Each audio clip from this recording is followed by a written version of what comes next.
And just to give you a bit of a backstory on my coverage of Ukraine and my experiences in Russia and in Ukraine over the last several months, when we talk about the plight of women today, it is apparent now that some 2 million women have been displaced essentially as a result of the invasion. And these are elderly women who literally have nowhere else to go. They are, essentially forced to live off of pensions, which may or may not get to them as a result of what's been happening with the government and the war. And they're very, very vulnerable as a result. And the big questions, of course, outstanding are not just what we're going to do for young people going forward, but what we're going to do for the elderly.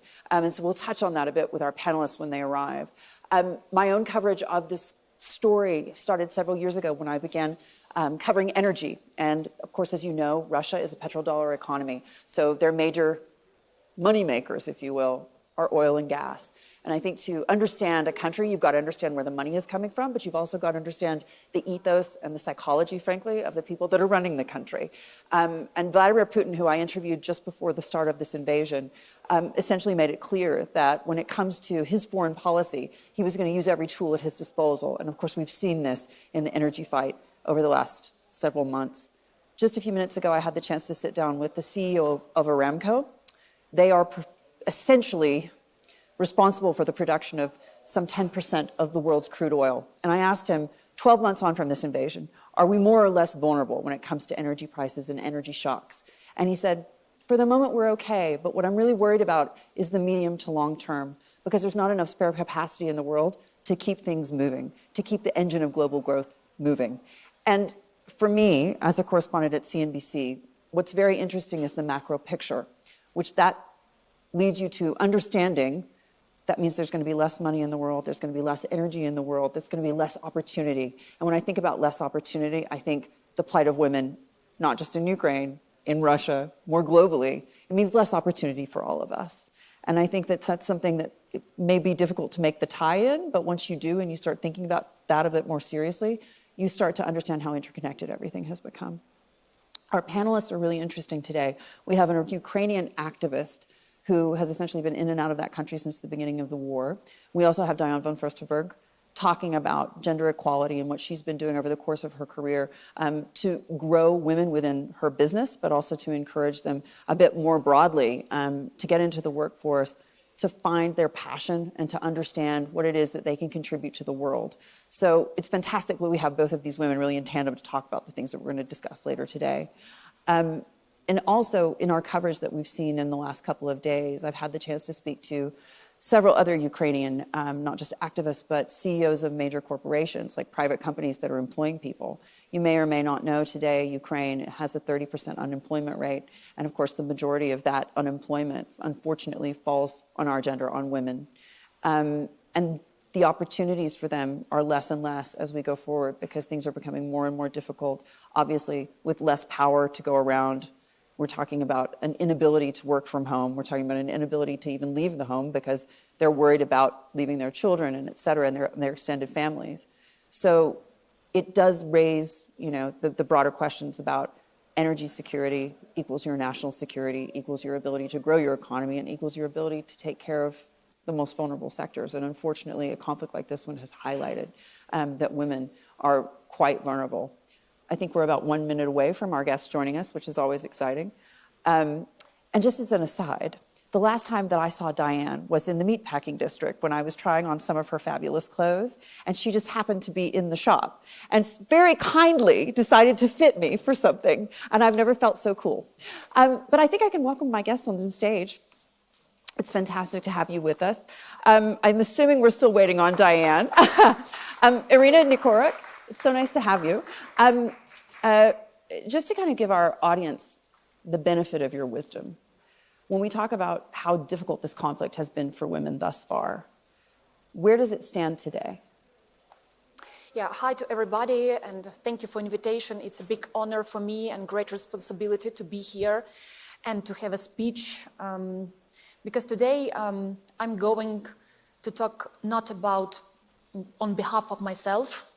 I want to talk on behalf of those women who shown themselves as true heroes in this war. And Ukrainian women, they go through this war as volunteers, as defenders on the front line, as mothers who save their children from war. Because we Ukrainian women were not born for war, none of us. But we hold the line, and now we have really complicated situation. We have more than 5 million internally displaced person. We have more than 7 million refugees. And from my side, and I think it's one of the most important tasks for me, to support such women, to provide them with psychological help, with humanitarian aid, and we do it, everybody do it in Ukraine now. Every woman, every girl, mother, sister. So I want just to tell you some few stories about some very brave and courageous women. For example, Katya, she's paramedic. She's 21. Every day she saves lives and sings to wounded soldiers. Natalia is a head of maternity unit in a frontline city. Under the shelling, she delivers babies in the basement.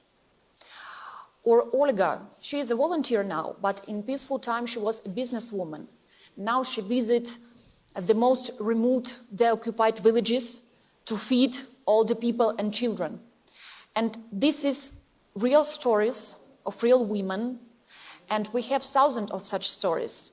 Yeah. So free, independent, and very brave Ukrainian women. Yeah, and you can tell that this is a big part of the narrative, frankly, of Ukraine today, which is the ability of women to sustain anything. I want to bring in our next guest, Diane von Fürstenberg. Welcome. Hi. I'm Hadley. Nice to meet you. Hello. So good to see you. How are you? Hello, everybody. So we were just talking, Diane, about what's happening to women on the ground in Ukraine today. And I wanted to ask you just to sort of weigh in from your perspective, from Vital Voices. Well, I am here in Davos. I've never been here before. And I'm here to sell Vital Voices. I've been on the board of Vital Voices for almost 15 years. And I want everyone, and we're, launching this impact fund because Vital Voices is the most incredible community, but it's a global community. It's in 184 countries. It's the most impactful network of badass women who do work on the ground and who get things done. Yeah. And those women are incredible. They have the courage to fight, the strength to survive, and the leadership to inspire. And so I'm here really in Davos to talk about that and for everyone to know how, because I do believe that as we live now in a very odd moment and in a very cruel moment and all of that, it's very difficult for people to know what they can do. Yeah. But there are a lot of people out there that really do work with the heart, and they work. And Vital Voices has this population of amazing women who get things done in 184 countries. And the more we help them, the more they will be and the more impactful they will be. So I'm really here to kind of look for the light and share the light and grow the light, because eventually it is the light that will push the darkness away. Let's give it up for the badass women. Honestly. Speaking of badass women, Iryna, when you hear Diane talking about Vital Voices, what is it that the women of the world can do for women in your country? Thank you for a very important question, because, all Ukrainian women really meets a global challenge now in Ukraine. And it's challenge about how to live and how to survive in Ukraine, because it's about 1,000 of such women in different parts of Ukraine. Yeah. And, we actually don't have women in the military. We have women, warriors who were born women. Yeah. And now we have like more than 60,000 women defenders in the armed forces of Ukraine. It's one of the largest number of women in armed forces among NATO member states. So maybe that will actually encourage NATO membership. we can only hope. For sure. Yeah. And all these women in armed forces, they wear men's uniforms, very heavy body armor, and even men's underwear. Yeah. So we don't have standards for female combat uniform in Ukraine. But they're in it anyway. In the United States, I know that your country started to create such uniforms from 2009. And in Canada, in Great Britain, in Switzerland, they create a lot of opportunities for women in the army. And in such way, the social initiative Armed Women Now was born. It's about, we provide Ukrainian women with uniform, which fits their body. So we are trying to make more comfortable and functional their lives there, because they live in very complicated conditions, to be honest. So today and every day of my life after full-scale invasion, after 24th of February, I encourage women and men all over the world to support those who defend now freedom and the right to live in democratic country. Yes. Because we fight for democratic values, which is very important not only in Ukraine but all over the world. No doubt. Diane, before you arrived, we were talking about the fact that in Ukraine right now, some 2 million elderly women have been left essentially alone. They're vulnerable. They're living off of pensions. To your mind, what is it that the world needs to do to support women? Oh, my God. Oh, my God. What would you like me to say? You know, women are so strong. And women really very often have the solutions. And again, that's what we do in Vital Voices. We train women. I mean, the situation when, you know, in Ukraine is just so horrible. It's very, very difficult to know what you can actually do, you know. And so, and she's doing an amazing job, and every woman is doing this. But it's, there's no way I can answer that question. I don't know. As a human being, I don't understand it. Tell me this. When you look at what's happened to women, even in just the last decade, whether it be in the workforce, whether it be in the media, you know, we always used to say, dress for the job you want. Do you think that really applies today?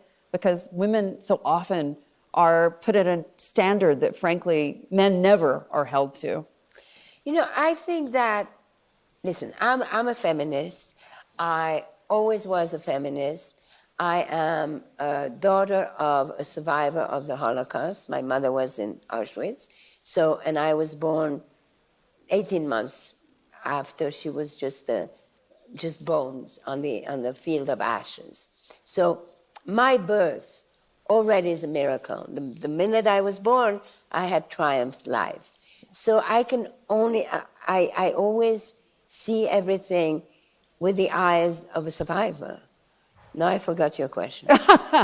No, we always, I love this because we're talking about survivors, and that's exactly what's happening in Ukraine. But I was just asking, when you hear dress for the job you want, do you think that's a bit anachronistic at this point? Yes, no, the point is that I'm a feminist. So I was always a feminist, and I was a young girl in my early 20s when Gloria Steinem and all these people. So, and then I was lucky to have actually also, I made also a uniform.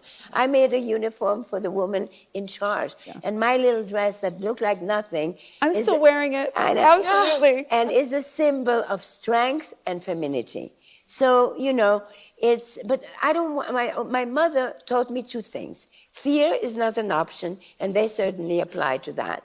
And the other thing is, no matter what, you never be a victim, even if you're in jail, all right? So I don't want women to be in the victim thing, right? I think women are about solution and seduction. Women always have the solution. If they, you know, even the most dismissive wives and the more quietest and everything, all of a sudden there's a fire in the house, They get up, they take the children, the jewelry, off they go, they're in charge, right? So solution, women know about solution. So I always say right now women should do solution. Women know about two things, solution and seduction. But seduction is not about showing your legs. Seduction is also about selling your solution in a way that everybody thinks it's their idea, right? That's what Easier said than done at times. I know, but what have we got to do? I mean, you know, we are who we are, and we do the best we can. Yeah. Tell me this. Tell me the solution on Ukraine. What is the solution in your mind? If we are talking now about, for example, solution in means of women who make their choice after 24th of February To stay. to stay in Ukraine, to be a volunteer, to support another woman, to support children, or to be a defender on the front line.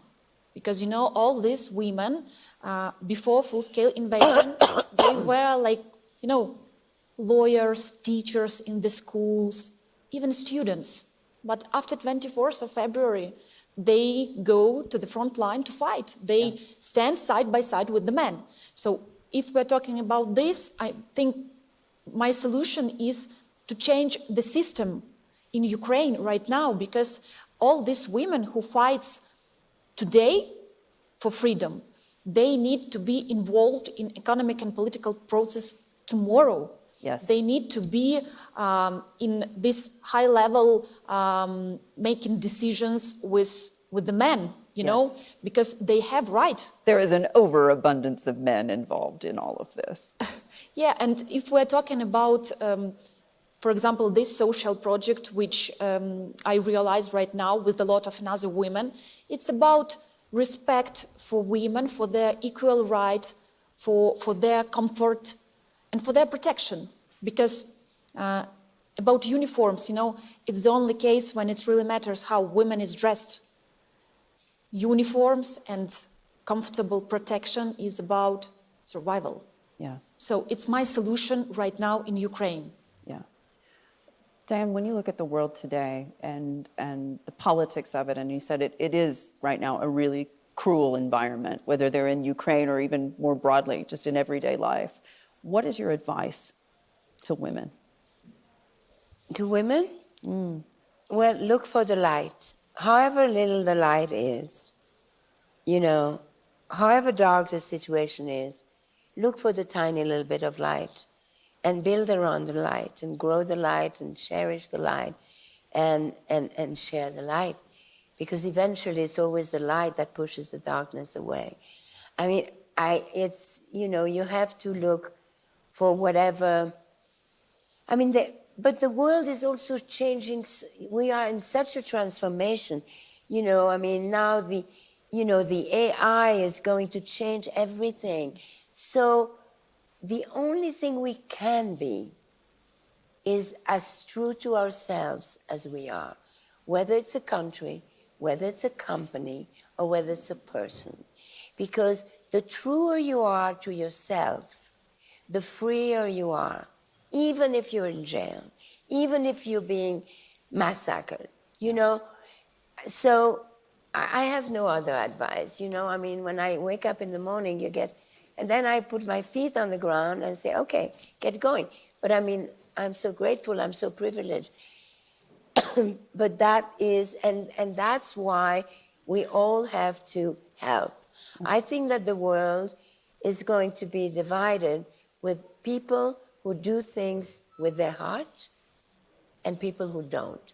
And the more we grow the population of people who do things with their heart, the better we'll be. Yeah.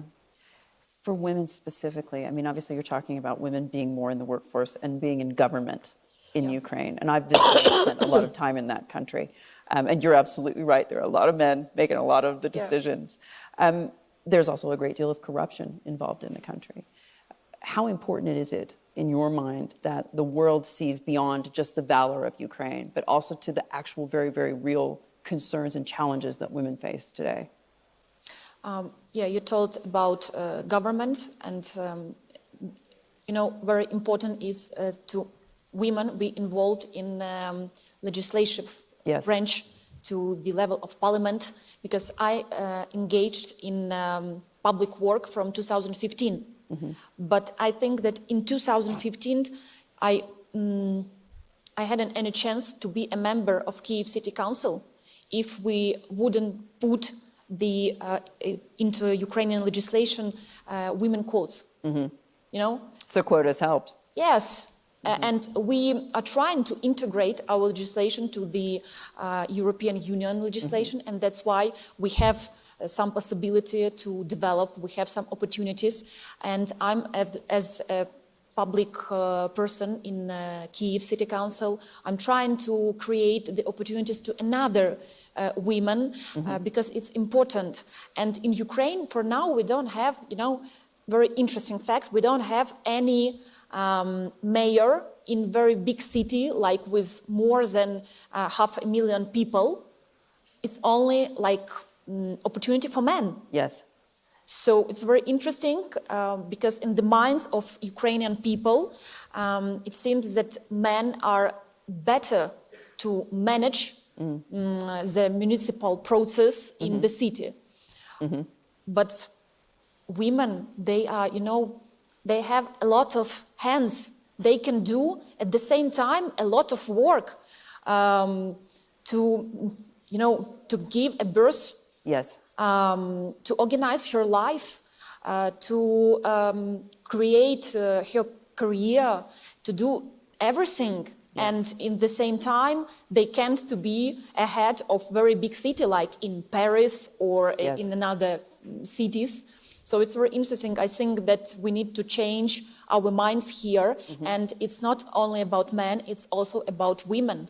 Yeah. So women needs to give themselves a chance and a right to be who they want to be and to be in the place that they want to be, Yeah.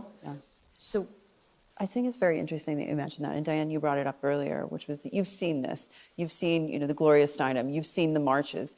In your mind, what was the most effective use of femininity, of feminism, when it came to breaking down these kinds of barriers? I'm a feminist, but before I'm a feminist, I'm a human being. I don't think, right now everybody's being so conflictual. Why are we so conflictual?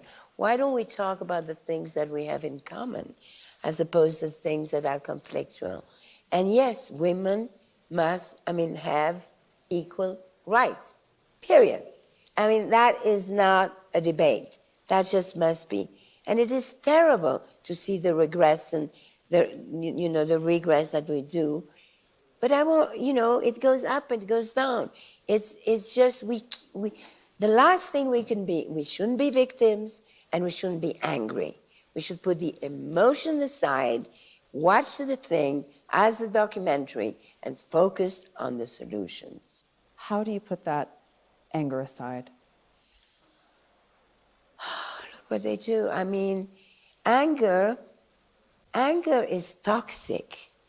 Anger provokes inflammation in your body. So, I'm a daughter of a survivor. My mother never showed me anger. She was in a death camp. She worked in the labor camp. She weighed 29 kilos when she survived. But she didn't teach me anger.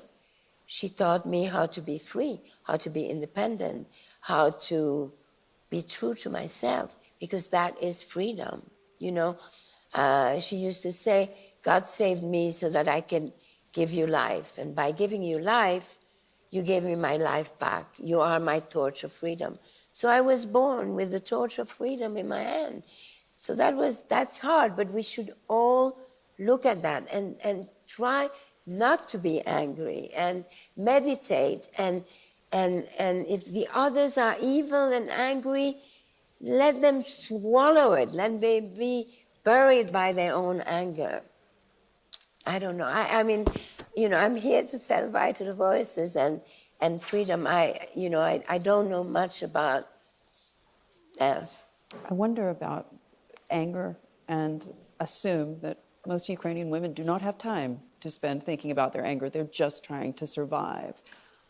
Yes, but anyway, for me, it's also a challenge because every morning I get up, I take my phone, I read the news, and every day, every week, we have some tragedy in Ukraine, like Russian missiles attacks, like every Monday. We have every Monday, and for millions of Ukrainian people, it's like a norma, but it's not normal. And to be honest, for me, to fight against angry, my son helps me. He is 5 years old. He is in Ukraine now, and I came here from Kyiv because I stay in Ukraine. I made a decision to stay there, to fight and to help and to support. So I think that we don't have like one formula for everybody to fight against anger, but anyway, I like Diana's phrase about light will win the darkness. And I believe that every Ukrainian... They believe in that, clearly. Yeah. And also it gives you strength, Yeah. Even now, 70% of Ukraine are delight now. So we have electricity, water, and heating only for 6 or 7 hours per day. Yes. So we are delight at all, but we have lights here, and we support each other. Yes. We stay free, we stay strong, and we realize that independence is our main value. Yeah. Diane, with Vital Voices, just before we let everybody go, what is your purpose? The purpose is to support these incredible women who are working in the front line in their own country, in their own communities. And they are a network, and you cannot undermine the power of a network. And so Vital Voices is to support them, to train them, to help them, in various ways. I have met so many of these women, and every time I feel like a total loser. Who am I? I haven't done anything. These women are incredible, and their resiliency is just incredible. Yeah. And is it all about community when it comes to supporting women across the world? What can we do for Ukraine? I believe that such organizations as Vital Voices, with their support, with their community, they realize very important project. In Ukraine now, we put all our efforts and attitude to prompt victory. And for these long months after full-scale invasions, we realized a lot of very important social projects, starting from buying medical equipment, support with humanitarian aids. But as for now, we have the same problems, we can't decide all of this direction with problems for one time, we do it all the time, every day. And I ask everybody that it will be a very great support for us, even if you will make a repost in social media about what is going on in Ukraine, so just not to forget. Yes, because we have really great world, but the problems in Ukraine, like every person in the world knew about this at first few months. Mm-hmm. But as we see now, a lot of people forgot about what's happening. But all the time, I see the situation became worse and worse. So even such very little thing to make this, or even donate the organization to whom you believe to this organization. It can be not only Ukrainian NGOs or fund, it can be international organization, but it will support us. So a like, a repost, and donations always welcome. And frankly, the ability to continue to talk in a community of women. Thank you, panelists, so much for joining us on CNBC. Thank you. Vital Voices. Thank you.